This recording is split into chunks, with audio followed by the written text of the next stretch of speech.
हरिः ओं श्रीगुरुभ्यो नमः परमगुरुभ्यो नमः श्रीमदानन्दतीर्थभगवत्पादाचार्यगुरुभ्यो नमः नरसिंहोऽखिलाज्ञानमतध्वान्तदिवाकरः जयत्यमितसज्ञानसुखशक्तिपयोनिधिः कल्याणाद्भुतगात्राय कामितार्थप्रदायिने श्रीमद्वेङ्कटनाथाय श्रीनिवासाय ते नमः।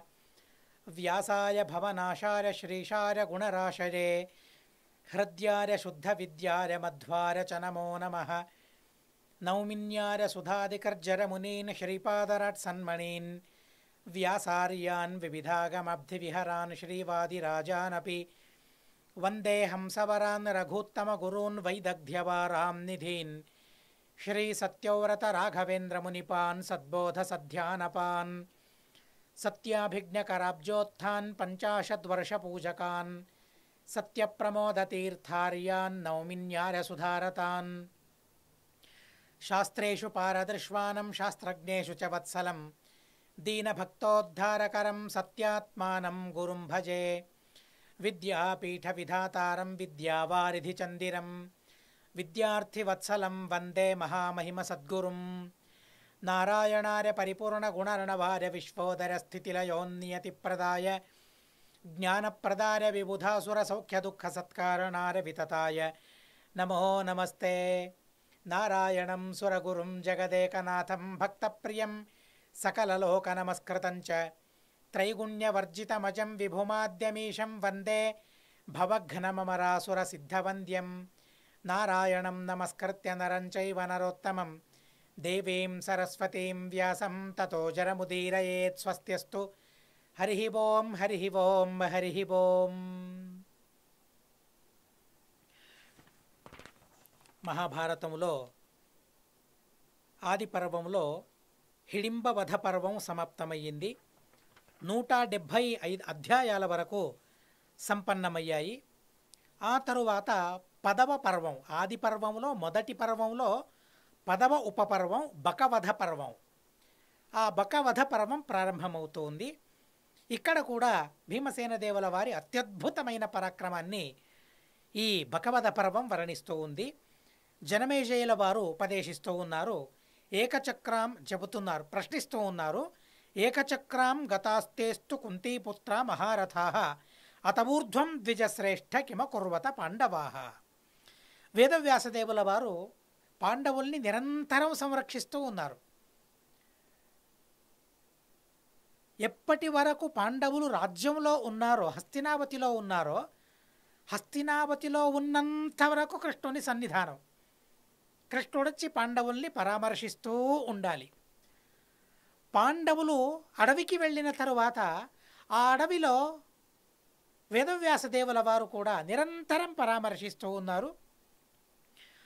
వారి సుఖం కోసం, వారి ఆనందం కోసం, వారు చేస్తూ ఉన్న పూజలను స్వీకరించడం కోసం, వారి చేత సంకల్పం చేయించుకోవడం కోసం వేదవ్యాసదేవుల వారు తరచూ అడవికి వస్తూ ఉన్నారు. ఇది మరోసారి వచ్చారు.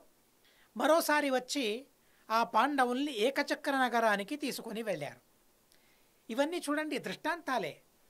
మనం వెళతాం, ఎక్కడికో ఓ చోటికి వెళతాం, ఇక్కడ ఉండాలని అనుకుంటాం. మనం అనుకున్నట్లు జరుగుతుందా? లేదు. ఎవరనుకున్నట్లు జరిగింది జరుగుతూ ఉంది, భగవంతుడు అన్నట్లు జరుగుతుంది. అదే జరిగేది. దాన్ని చూపించడానికని ఈ దృష్టాంతాలంతే. పాండవులకు ఎక్కడికి వెళ్ళాలో తెలియదా? ఎక్కడ సురక్షితంగా ఉండాలో తెలియదా? కానీ భగవంతుడు ఎక్కడ ఉంచితే అక్కడే ఉండాలి అనే తత్వము, ఆ తత్వాన్ని మనమందరం కూడా అర్థం చేసుకోవాలి అనేందుకు మళ్ళీ భగవంతుడు పాండవుల దగ్గరికి వచ్చాడు. ఏకచక్ర నగరానికి తీసుకుని వెళ్ళాడు. మహాభారత తాత్పర్య నిర్ణయంలో ఆచార్యులు చాలా అద్భుతంగా ఈ విషయాన్ని ఉపదేశించారు. బ్రాహ్మణుని దగ్గరికి వెళ్ళి ఆ బ్రాహ్మణులకు అప్పగించాడట వేదవ్యాసదేవుల వారు. వీరు కొన్నాళ్ళు మీ ఇంట్లో ఉంటారు అని వేదవ్యాసదేవుల వారు ఆదేశించారు. చాలా సంతోషం అనిపించింది ఆ బ్రాహ్మణునికి. ఎవరు వీరు? బ్రాహ్మణులు, వేదాధ్యయన సంపన్నులు. వీరు కొన్నాళ్ళు రహస్యంగా ఉండాలి, ఇక్కడే ఉంటారు, వారి బాగోగుల్ని మీరు చూసుకోవాలి అన్నట్లు వేదవ్యాసదేవుల వారు చెప్పారు. పాండవుల బాగోగుల్ని ఆ బ్రాహ్మణులు చూసుకోవడం కాదు, వారి బాగోగుల్నే పాండవులు చూసుకున్నారు. అది విపరీతార్థం. పాండవులకు అలా అనిపించేట్లు ఉపదేశించాడు. వీరి బాగోగుల్ని చూసుకోవాలి. ఆ ఇరువురి మధ్య భగవంతుడు నిలబడ్డాడు. బ్రాహ్మణుని మధ్య పాండవుల మధ్య నిలబడి వీరి బాగోగుల్ని చూసుకోవాలి అన్నారు. ఇద్దరూ అనుకున్నారు. అందులో బ్రాహ్మణుడు అనుకున్నాడు, బ్రాహ్మణులు ఎక్కడి నుంచో ఉన్నారు, రహస్యంగా ఉంటారట, సరే వారి బాగోగుల్ని నేను చూసుకోవాలట అని బ్రాహ్మణుడు అనుకున్నాడు. కానీ దాని నిజమైన అర్థం పాండవులకు అర్థమయ్యింది. అందులోనూ భీమసేన దేవుల వారికి నిజంగా అర్థమయ్యింది. వీరి బాగోగుల్ని చూసుకోవడం ఎవరి వల్ల సాధ్యం, ఎవరి బాగోగుల్ని చూసుకున్నారు, కథ చూస్తేనే మనకు అర్థమవుతుంది. సరే ఆ బ్రాహ్మణునికి చెప్పారు, వెళ్ళిపోయారు. వెళ్ళిపోయిన తరువాత పాండవులు ఎలా, వృత్తి ఉపజీవనం ఎలా? కూటి కోసం కోటి విద్యలు అన్నారు కదా, కోటి విద్యలు కాదు, విద్యలను ఉపయోగించుకోకూడదు కూటి కోసం అనేది మహాభారతం నేర్పే అత్యద్భుతమైన ఉపదేశం, సందేశం. మనం లోకంలో వింటాం కూటి కొరకు కోటి విద్యలు అని, కానీ ఏ విద్యను కూడా కూటి కోసం ఉపయోగించకూడదనే అత్యద్భుతమైన సందేశాన్ని మహాభారతం ఇస్తుంది. పాండవులందరూ వెళ్ళారు భిక్షాటన కోసం. ప్రతిరోజు ఉదయం పూట రాత్రిపూట కొన్ని ఇండ్లకు వెళ్ళేవారు, ఇళ్లకు వెళ్ళి భిక్షను తీసుకొని వచ్చేవారు. ఈ సందర్భంలో ఏం జరిగిందంటే ఆ గాథ స్పష్టంగా మహాభారతంలో లేదు, కానీ మహాభారతంలో ఒక సూచన మాత్రమే ఉంది. అక్కడ బ్రాహ్మణులతో అందరూ ఉంటూ ఉన్నారు, బ్రాహ్మణుల సావాసంతో ఉంటూ ఉన్నారు. భీమసేన దేవుల వారికి ఒక కుమ్మరి పైన అత్యధికమైన ప్రేమ కుదిరిందట. ఎందుకంటే తను పాపం చాలా కష్టపడేవాడు కుమ్మరి. తన ఇంటి కోసం, తన ఇంట్లో ఉన్న ఆ బంధువుల కోసం తను చాలా పాట్లు పడేవాడు. వారి కూటి కోసం తను పాట్లు పడేవాడు. కుమ్మరి ఏం చేయాలి, కుండల్ని నిర్మించాలి, అదే తన వృత్తి, దానివల్ల ఉపజీవనం, దానివల్ల గడవాలి. కానీ గడవడం లేదు, చాలామంది ఇంట్లో ఉన్నారు. పాపం భీమసేన దేవుల వారు చూశారు, చాలా ప్రేమ కలిగింది. చూడండి, భీమసేన దేవుల వారి ప్రేమకు అవధి పరిధి లేదు. ఇంతవరకు ప్రేమించాలి, ఇంత ప్రేమించాలి, ఇందరిని ప్రేమించాలి, ఇలాంటి వారిని ప్రేమించాలి అనే అవధులు లేని ప్రేమ భీమసేన దేవుల వారిని. ఎంత ఆనందం కలుగుతుందంటే వారిని చూస్తూ ఉంటే, వారిని వింటూ ఉంటే, వారి గురించి వింటూ ఉంటే అవధులు లేని ప్రేమ అసలు. వారిని వీరిని అనిగాక కష్టాల్లో కూరుకున్న వారిని మొట్టమొదట ఆదుకునే వ్యక్తి భీమసేన దేవుల వారు. కనుక వారు ఆత్మ అయ్యారు, ఆదుకునేవారే ఆత్మ. ఏదో తెలుగులో కలిసి వచ్చిందని నేను చెప్పడం లేదు, ఆదుకునేవారే ఆత్మ నిజమే. ఎందుకంటే ఆత్మ అంటే స్వామి అని అర్థం. స్వామి అంటే ఏంటి మరి? ఆదుకునేవారే కదా. ఏదో తెలుగులో అలా కలిసి వచ్చింది నిజమే, కానీ సంస్కృతంలో కూడా అలాగే ఉంది. ఆదత్తే ఇది ఆత్మ, ఆదుకునేందుకు స్వీకరిస్తాడు కనుక ఆత్మ అన్నారు స్వామిని. కనుక భీమసేన దేవుల వారికి చాలా కనికరం కలిగింది. అయ్యో పాపము అని ఎక్కెక్కడి నుంచో మట్టిని తీసుకొని తెచ్చివేసేవారట. మట్టిని తొక్కడం ఆ కుమ్మరి వల్ల సాధ్యం కావడం లేదు, వారే తొక్కి పెట్టేవారట. కుండలు కూడా నిర్మించేవారట. ఎలాంటి ప్రజ్ఞ అండి ఇది? ఎక్కడ నేర్చుకున్నారు అసలు? లౌకికంగా ఆలోచించగలిగినట్లయితే భీమసేన దేవుల వారు ముఖ్య ప్రాణదేవులు, సర్వజ్ఞులు, ప్రళయంలో కూడా వారి జ్ఞానానికి చ్యుతి ఉండదు అనే విషయాన్ని మనం తెలుసుకున్నాం. మాధ్వులకు ఆ విషయం తెలుసు, మాధ్వులకు ఆ విషయం కొత్త కాదు. మిగిలిన వారందరూ కూడా అప్పుడో ఇప్పుడో ఈ విషయాన్ని చెప్పుకుంటూ ఉంటారు. ముఖ్య ప్రాణదేవుల వారి తత్వం, ముఖ్య ప్రాణతత్వం అనేది ఒకటి ఉంది, పరమజ్ఞాన సంపన్నమైన తత్వం అది అనే విషయాన్ని చెబుతూ ఉంటారు. అయినా కూడా ఒక మనిషిగా భీమసేన దేవుల వారిని గురించి ఆలోచించినట్లయితే ఎక్కడ నేర్చుకున్నారు కుండను నిర్మించడం? కానీ క్షణాల్లో కుండల్ని నిర్మించి ఇచ్చేవారట. కుమ్మరి వల్ల సాధ్యం కాని పనిని కూడా భీమసేన దేవుల వారు చేసి పెట్టేవారట. ఎంత విచిత్రమో చూడండి. నిన్న మొన్న అనేక మహానుభావుల ఆరాధనలు మనం చేసుకున్నాం. వాదిరాజ తీర్థ శ్రీపాదుల వారి ఆరాధనను చేసుకున్నాం, విజేంద్ర తీర్థుల ఆరాధనను చేసుకుంటాం. అలా ఎందరో మహానుభావులు ఒకరోజు వాదిరాజ తీర్థుల వారిని పరీక్షించాలనుకున్నారట. చెప్పులు కుట్టేవాడు. చెప్పులు కుట్టేవాడు పరీక్షించాలి. వారికి వేదాంతం వచ్చు, తర్కం వచ్చు, శాస్త్రం వచ్చు వారికి. కానీ చెప్పులు కుట్టడం ఎలా వచ్చా వారికి? చెప్పులు కుట్టేటప్పుడు ఎలాంటి పనులను చేస్తారు తెలుసా వారికి?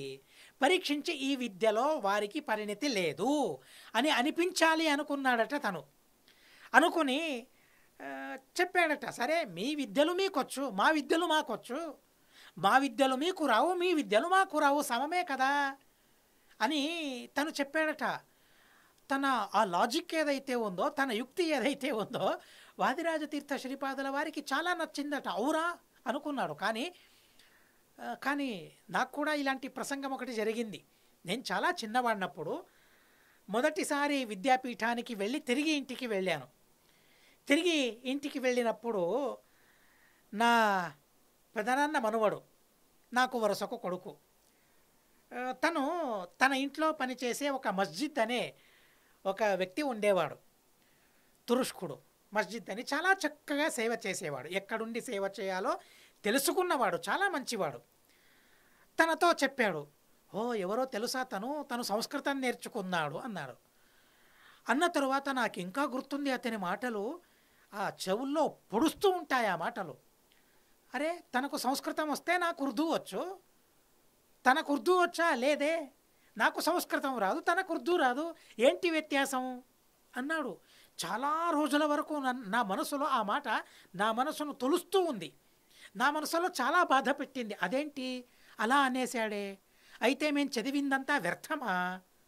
ఏదో ఒకటి రాదు కదా, ఒకటొచ్చు అంతే, మిగిలినవి రావు కదా, ఇక వ్యత్యాసం ఏంటి అనుకున్నాను.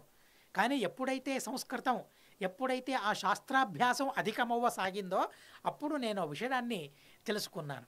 నిజమే, సంస్కృతం మరియు ఉర్దూ భాష, సంస్కృతం తెలుగు భాష, సంస్కృతం కన్నడ భాష, ఈ భాషలకు వ్యత్యాసం ఏంటి అంటే చాలా చక్కగా ఉపనిషత్తుల్లో ఆ విషయాన్ని గురించి చర్చించారు.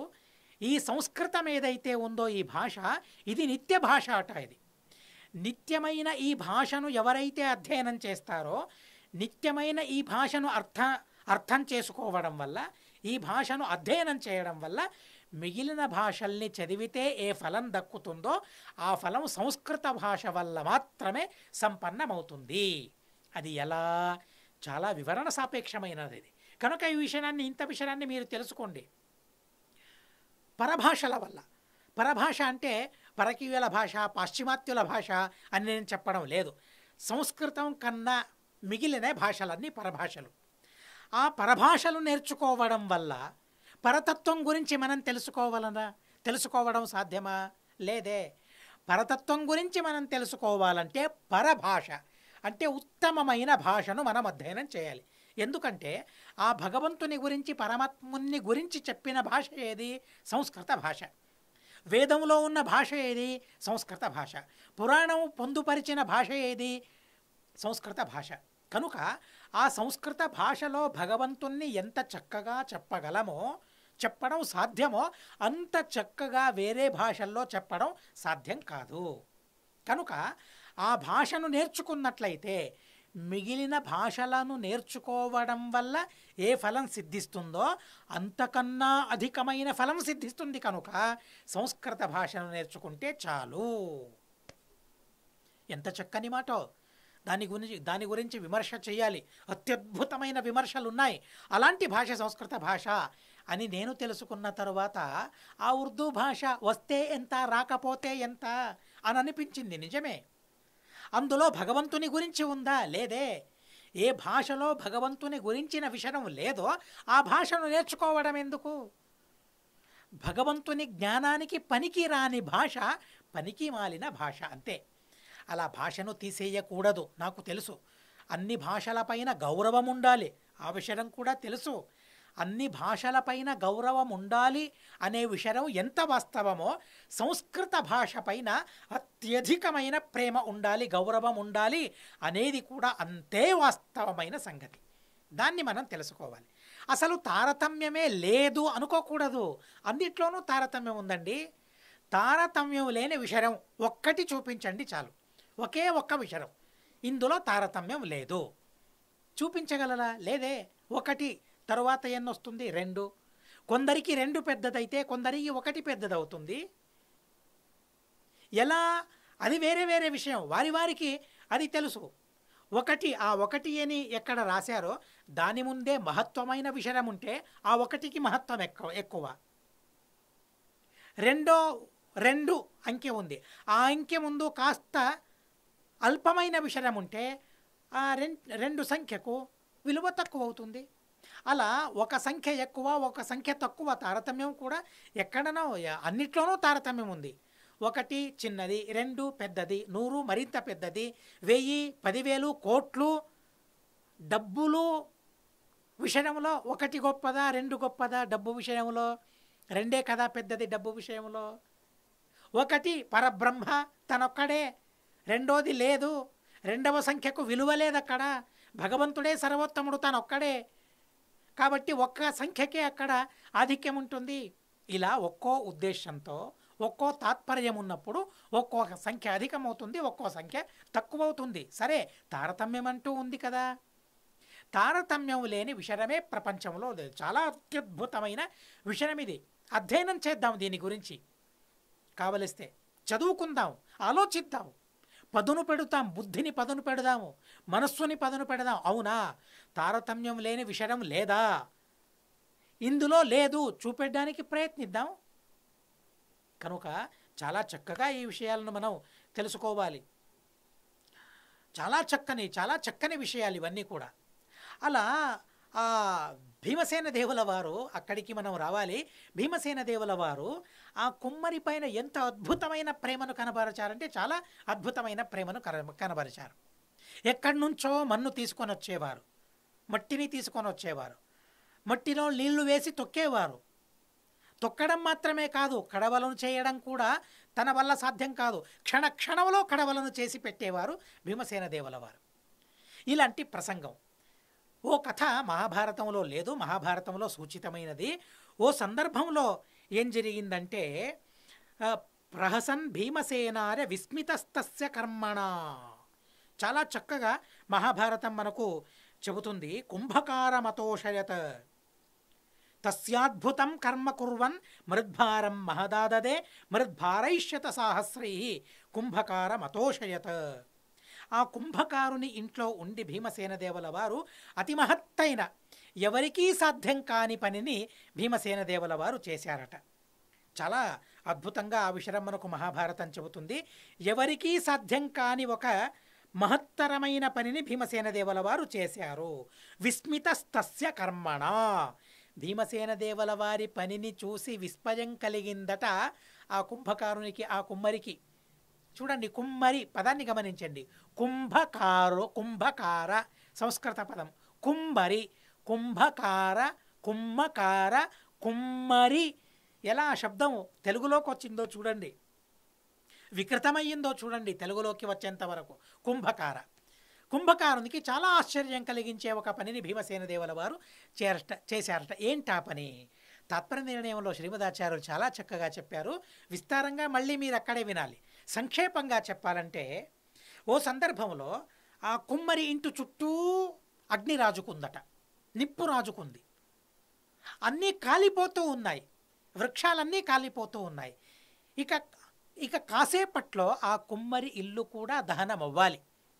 ఆ కుమ్మరి ఇంట్లో అందరి సదేహ నాశం అవ్వాలి, సజీవ దహనం కావాలి. అలాంటి పరిస్థితిలో భీమసేన దేవుల వారు ఆ అగ్నిలోంచి ఎలా దూసుకొని వచ్చారో, ఎలా లోపలికి వెళ్ళారో, చుట్టూరా అగ్ని, చుట్టూ నిప్పు రాజుకుంది. అలాంటి సందర్భంలో భీమసేన దేవుల వారు లోపలే ఉండి ఆ ఇంటిని లేవనెత్తారట. చాలా అద్భుతంగా ఆచార్యుల వారు చెబుతారు, వారే చేసిన పని కదండి, మర్చిపోగలరా ఆ పనిని? భీమసేన దేవుల వారుగా వారు అవతరించినప్పుడు ఏ పని చేశారో ఆ పనిని గుర్తించుకుని మళ్ళీ చెప్పారు శ్రీమన్మధ్వాచార్యుల వారు. మహాభారతంలో సూక్ష్మంగా చెప్పారు, సూచించి చెప్పారు, కానీ దాన్ని స్పష్టంగా భీమసేన దేవుల వారు చెప్పారు. ఏ పని చూసి కుమ్మరికి ఆశ్చర్యం కలిగింది అంటే భీమసేన దేవుల వారే మధ్వాచార్యుల వారు చెబుతూ ఉన్నారు. ఇంటి చుట్టూ నిప్పు రాజుకున్న తరువాత భీమసేన దేవుల వారు లోపలికి వెళ్ళి ఆ ఇంటిని అమాంతం లేపారట. ఎలా? పృథ్వీ సహితం త్వరక్ష, శ్రీమదాచార్యుల వారు చెప్పారు, ఇంటిని మాత్రమే లేపడం కాదు, ఆ ఇల్లు ఎంత భూమిలో ఉందో ఆ భూమి సమేతంగా లేపారట. ఆశ్చర్యమనిపిస్తుందే, ఎలా సాధ్యం అది? చేతులను ఎక్కడ పెట్టారు అసలు? భూమి లోపలికి ఎలా వెళ్ళింది చేతులు అసలు? చూడండి, భీమసేన దేవుల వారి బాహుపరాక్రమం ఎలాంటిదో, వారి చెయ్యి ఎలాంటిదో, ఖడ్గం కన్నా తీక్ష్ణమైనది వారి చెయ్యి, గడ్డపార కన్నా తీక్ష్ణమైనది వారి చెయ్యి. అలాంటి అద్భుతంగా భూమి సమేతంగా ఆ ఇంటిని తీసి అగ్ని ఎక్కడుందో దానికి బయట తెచ్చి దాన్ని పెట్టారట. లోపల అందరూ ఉన్నారు, కుమ్మరి కూడా అక్కడే ఉన్నాడు, పని చేసుకుంటూ ఉన్నాడు బయట. ఆ భూమిని అలాగే అమాంతంగా లేపారు. ఆ ప్రాంతం భూమి ఎంత ప్రదేశంలో ఉందో కడవలకి ఏ హాని కలగకూడదు కనుక ఆ కడవలున్న భూమి అదే తనకు ఆధారం, కడవే తనకు ఆధారం కనుక ఆ కుండలెక్కడున్నాయో ఆ ప్రదేశ సమేతంగా ఆ ఇంటిని లేపి ఆ ఇంటిని సంరక్షించారట భీమసేన దేవుల వారు. చూస్తూ విస్తుపోయాడు తను కుమ్మరి. ఏంటప్ప అతను అని చాలా ఆశ్చర్యం కలిగింది. ఏ బంధమో ఏ సంబంధమో కాదు, తన భక్తులందరూ కూడా, వాయుదేవుల వారి భక్తులందరూ కూడా, తనకు కూడా ఆ వాయుదేవుల పైన చాలా భక్తి ఉండేది. తనకు కుమ్మరైనా కూడా భగవంతుణ్ణి పూజించేవాడు, వృత్తిలోనే భగవంతుణ్ణి పూజించే మహానుభావుడు తను. కనుక తనని రక్షించాలని భీమసేన దేవుల వారు అనుకున్నారు. పృథ్వీ సమేతంగా భూమి సమేతంగా తన ఇంటిని తీసి పక్కన పెట్టి సంరక్షించారట భీమసేన దేవుల వారు. ఆ పనిని చూశారు. అలాగే 100 మంది తెచ్చిపెట్టే మట్టిని ఒక్కడే మోసుకొని వచ్చేవాడట. అలాగే 100 మంది చేసే కడవల్ని తనొక్కడే చేసేవాడట భీమసేన దేవుల వారు. ఇలాంటి పనులు 1 కాదు 2 కాదు, ఆశ్చర్యపోవడానికి. ఇలాంటి పనులను చూసి చూసి అసలు విసిగిపోయాడట తను. ప్రతిరోజు ఇలాంటి పనులేనా? చూసి చూసి విసిగిపోయాడు. విస్తు వల్ల, ఆశ్చర్యం వల్ల కలిగిన విసుగు అది ఆ కుమ్మరికి. సరే, ఆ తర్వాత ఏమో ఇవ్వాలనుకున్నాడట కానుకగా. ఇంత చక్కగా చేసి పెడుతూ ఉన్నాడు, ఇంతగా సంరక్షిస్తూ ఉన్నాడు, తనకేమో ఇవ్వాలి, ఏదో ఇవ్వాలి. ఇవ్వడానికి ఏమీ లేదు అసలు. ఇలాంటి వారికి ఇలాంటి ఉపజీవనం, ఇలాంటి వృత్తిని కల్పించిన ఆ మహానుభావునికి ఇవ్వడానికి నా దగ్గరేముంది అసలు అని చాలా రోజుల నుంచి ప్రయత్నం చేసి ఒక పెద్ద కడవను నిర్మాణం చేశారట. పెద్ద కుండ, మనిషి లాంటి కుండ, అలాంటి పెద్ద కుండను తను నిర్మాణం చేశాడట. నిర్మాణం చేసి భీమసేన దేవుల వారికి ఇచ్చారట. భీమసేన దేవుల వారికి ఇస్తే కానుకగా ఇచ్చిన దాన్ని ఉపయోగించుకోవాలి కదండి. ఏదో తీసుకుని వెళ్ళి ఏదో మూలన పడేయలేదు. ఆలోచించండి, భీమసేన దేవుల వారి ప్రేమను మరీ గమనించాలి. మళ్ళీ మనం ఇక్కడ భీమసేన దేవుల వారికి ఆ కుండ వల్ల ప్రయోజనం ఏంటి ఆలోచించండి. అలాంటి బంగారు కుండలు కలిగిన వారు వాళ్ళు, చూసిన వారు మాత్రమే కాదు, అనుభవించిన వారు. అలాంటి బంగారు కడవల్లో వారు నీళ్లు పెట్టుకునేవారు, ఆహారాన్ని వండేవారు వాళ్ళు. వారికి ఈ మట్టి కుండ వల్ల ప్రయోజనం ఏంటి ఆలోచించండి. కానీ శుద్ధమైన మనసుతో తను కానుకగా ఇచ్చాడే, దాన్ని నేను ఉపయోగించుకోవాలి. నేను ఉపయోగించుకోవడం వల్ల తనకు సంతోషం కలుగుతుంది కదా. చూడండి, మరొకరిని సంతోషపెట్టడం అంటే భీమసేన దేవుల వారికి ఉన్నంత ఆనందం మరెవరికీ మహాభారతంలో కానరాదు. మనకు కథ చెబుతూ ఉందండి, నేను చెప్పడం లేదు. దాన్ని ఉపయోగించాలి. ఎలా ఉపయోగించాలి? భిక్షకు దాన్ని తీసుకుని వెళ్ళేవారట భీమసేన దేవుల వారు. ఆ కుమ్మరి ఇచ్చిన కుండను భిక్షకని తీసుకుని వెళితే నవ్వేవారట. ఏంటి, ఇంత పెద్ద కుండలో వేయడమా? అది మా వల్ల సాధ్యమవుతుందా? తీసుకుని వెళ్ళేవారు, కానీ అంతగా తెచ్చేవారని కాదు. మరో విషయం గమనించాలి ఇక్కడ. ఎవరి ఇంటికి వెళ్ళేవారు భిక్ష కోసం భీమసేన దేవుల వారు, దాన్ని కూడా మనం గమనించాలి. ఇక్కడ కూడా వారి ప్రేమను మనం అర్థం చేసుకోగలం. ప్రేమించే మనసు కావాలండి. భీమసేన దేవుల వారి జీవితంలో కణకణం ప్రేమ, క్షణక్షణం ప్రేమ నిండిపోయింది. ఎవరి ఇంటికి వెళ్ళేవారు అంటే బ్రాహ్మణుల ఇంటికి వెళ్ళేవారు కాదు. ఎందుకని? వారి దగ్గర లేదని తెలుసు. వారినే మేము సంరక్షించాలి, వారికి మేము ఇవ్వాలి, వారి దగ్గర తీసుకోవడం కాదు. ఎవరింటికి వెళ్ళేవారు? వైశ్యులు ఉంటారు కదండి, బ్రాహ్మణ, క్షత్రియ, వైశ్య వ్యాపారులు. అలాంటి వ్యాపారుల ఇంటికి వెళ్ళేవారట భీమసేన దేవుల వారు. వారి దగ్గర కావలసినంత ఆహార పదార్థాలు ఉంటాయి.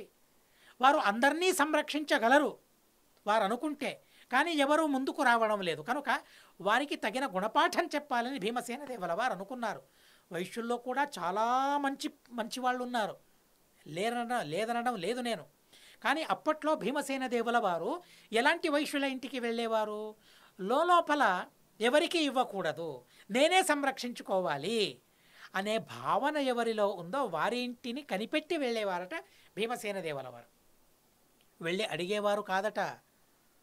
మధ్వాచార్యుల వారు చెబుతారు, భిక్షామటంశ్చ హుంకారాత్, ఒక హుంకారం చేసినంత మాత్రాన వారందరూ పరిగెత్తుకొనొచ్చి భీమసేన దేవుల వారి ఆ కడవలో భిక్ష వేసేవారట.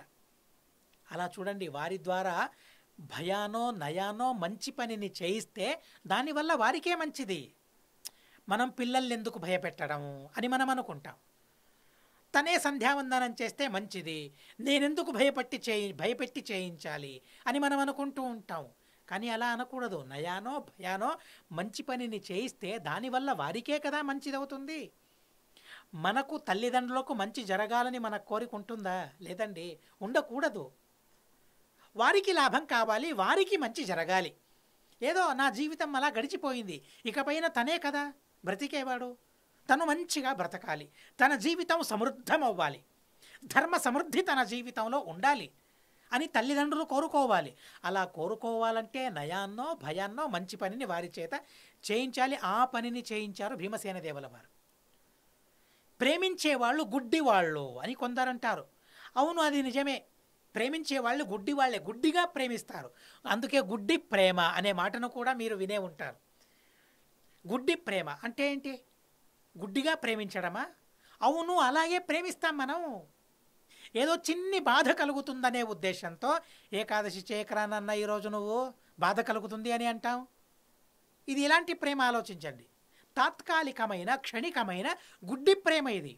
ఎందుకంటే ఏకాదశి ఉపవాసం చేయడం వల్ల ఏం మంచి జరుగుతుందో దాన్ని చూడలేకపోతూ ఉన్నాం.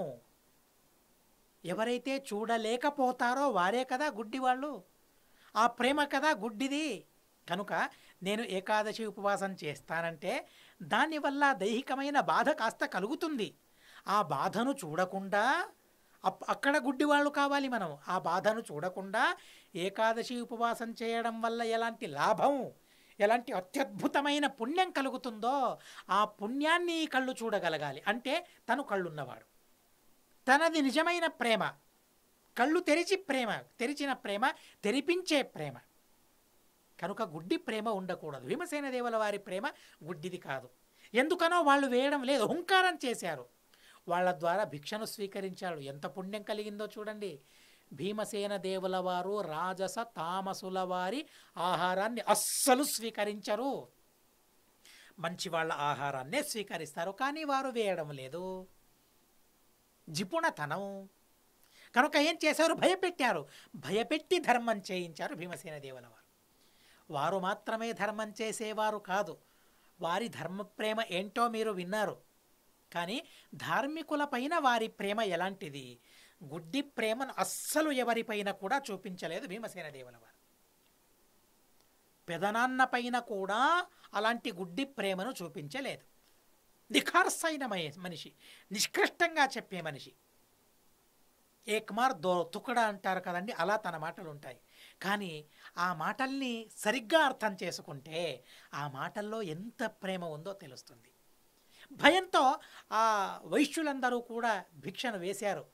భీమసేన దేవుల వారికి భిక్ష వేసిన తరువాత వారికి ఎలాంటి పుణ్యం కలిగిందో చూడండి. ఆ పుణ్యాన్ని భీమసేన దేవుల వారు చూశారు. అలాంటి పుణ్యాన్ని చేయించడానికని వారి దగ్గర భిక్షను స్వీకరించారే తప్ప కూటి కోసం కాదు భిక్షను స్వీకరించింది. అలా స్వీకరించిన భిక్షను తల్లికి తెచ్చి ఇచ్చేవారట. చూడండి ఎంత అద్భుతమైన అనుబంధమో చూడండి. ఇది తల్లి కొడుకుల అనుబంధం, అమ్మ కొడుకుల అనుబంధం ఎంత ఆప్యాయంగా ఉంటుందో. 5 కొడుకులు ఎలా కలిసి కట్టుగా ఉన్నారో ఆలోచించండి. చాలా అద్భుతం అనిపిస్తుంది. అలా తెచ్చిన తరువాత నేను తెచ్చాను, ఇది నాది అనుకోవచ్చు కదా. సంపాదించింది ఎవరు? నేను కదా. దీన్ని స్వీకరించాల్సింది ఎవరు? నేను కదా. లేదు, అమ్మ పంచి పెట్టాలి. ఎంత ప్రేమో అమ్మ పంచుతూ ఉంటే. అమ్మ పంచి ఇచ్చిన ఆ ఆహారంలో ఎంత ప్రేమ ఉంటుందో. అమ్మ వండిన ఆహారం, అమ్మ పంచిన ఆహారం, అమ్మ పెట్టిన ఆహారం. నాకు అమ్మ లేదు, అయినా అమ్మ తినిపించిన ఆ గోరు ముద్దలు గుర్తుకున్నాయి. చాలా ఎంత ఆనందం ఉంటుందో అసలు అందులో. నాన్న ఉన్నారు కానీ అమ్మ లేదు. అమ్మా నాన్నలు ఉన్నవారి సౌభాగ్యం ఎంత గొప్పదో తెలుసుకోవాలి. ఆ అమ్మ తినిపించే గోరుముద్ద, అమ్మ పంచిపెట్టిన ఆహారం, అమ్మ వండి పెట్టిన ఆహారం, అసలు ఆహారంలో ఏం ప్రేమ ఉంటుందో, ఎంత మధురిమ ఉంటుందో ఆ ఆహారంలో. కనుక తెచ్చిన వాళ్ళంతా ఆ భిక్షను తల్లికి సమర్పించేవారట, అమ్మ ముందుంచేవారట. అమ్మ 2 భాగాలుగా చేసేదట ఆ అన్నం. ఎందుకని? తల్లికి తెలుసు ఎవరి ఆహారం ఎంత, ఎవరికి ఎంత ఆహారం కావాలి తల్లికి తెలుసు. కాబట్టి ఆ ఆహారాన్ని 2గా విభాగం చేసేవారట. ఒక విభాగం భీమసేన దేవుల వారికి, మిగిలిన ఒక భాగంలో 5గురు పంచుకునేవారట. అంతే చాలు వారికి. ఇంత అధికమైన ఆహారాన్ని స్వీకరించినా కూడా భీమసేన దేవుల వారిలో శ్రమ అనేది లేదు. భీమసేన దేవుల వారిలో ఆలస్యం అనేది లేదు. ఎందుకు ఆలస్యం లేదు? సామాన్యంగా ఆహారం అధికంగా సేవించే వారిలో ఆహారం ఆలస్యం తోబుట్టువులు. నిజమే, ఆహారం ఆలస్యం తోబుట్టువులు, కవల పిల్లలు. ఆహారం ఆలస్యం, ఆహారం ఉన్న చోట ఆలస్యం ఉంటుంది. ఆలస్యం ఉందంటే ఆహారం ఉంటుంది అక్కడ. ఆలస్యం ఉందంటే ఏం తిన్నావయ్యా ఈరోజు, ఎంత తిన్నావు? తోబుట్టువులవి, కవల పిల్లలవి. ఒకటి ఉన్నప్పుడు మరొకటి ఉంటుంది. కానీ భీమసేన దేవుల వారిలో ఆలస్యం ఉందా?